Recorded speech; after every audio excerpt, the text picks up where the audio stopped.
Recently Suryakant CGI ने RTI activist और unemployed लोगों के लिए कॉकरोचेस और पैरासाइट जैसे वर्ड का इस्तेमाल किया था। ये words cockroaches parasite first time use नहीं हुआ हिस्ट्री में।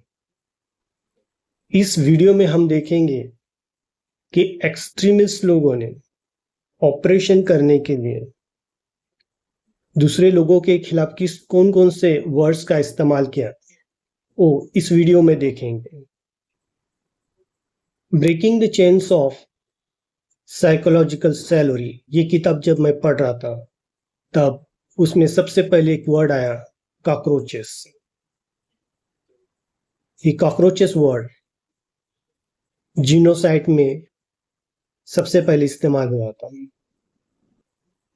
रवांडा में 1994 की जीनोसाइड में एक्सट्रीमिस्ट हुतुतु लोगों ने अपने प्रोपोगंडा में तुत्सी लोगों के लिए कॉकरोचेस शब्द का इस्तेमाल किया था और इस वर्ड से वो तुत्सी लोगों के खिलाफ वायलेंस करते थे और उसको जस्टिफाई करने के लिए कॉकरोचेस शब्द का इस्तेमाल करते थे। एक्चुअली किसी इंसान को कॉकरोचेस पैरासाइट बोलना मतलब उसको डीह्यूमनाइजेशन करना होता है, जिससे कि उसके अगेंस्ट जो कुछ भी वायलेंस हो उसको जस्टिफाई कर सके।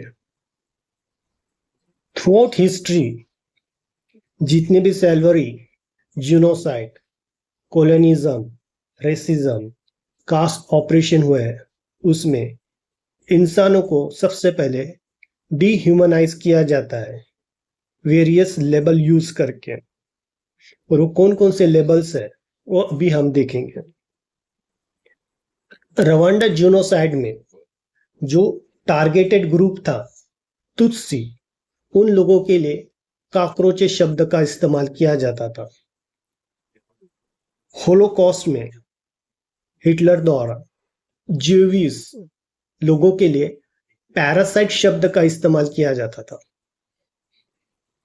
अफ्रीका में सैलरी के लिए लोगों के लिए, अफ्रीकन लोगों के लिए बीस्ट शब्द का इस्तेमाल होता था।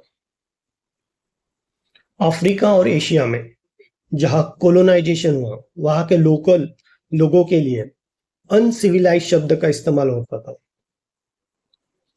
अर्मेनियन जीनोसाइड में अर्मेनियन लोगों के लिए ट्रेटर्स शब्द का इस्तेमाल होता था। जैसे हमारे इधर इंडियन आजकल देशद्रोही शब्द का इस्तेमाल होता है जो कोई भी सरकार के खिलाफ बोलता है। बोस्नियन जीनोसाइड में बोस्नियन मुस्लिम के खिलाफ तुर्क शब्द का इस्तेमाल होता था।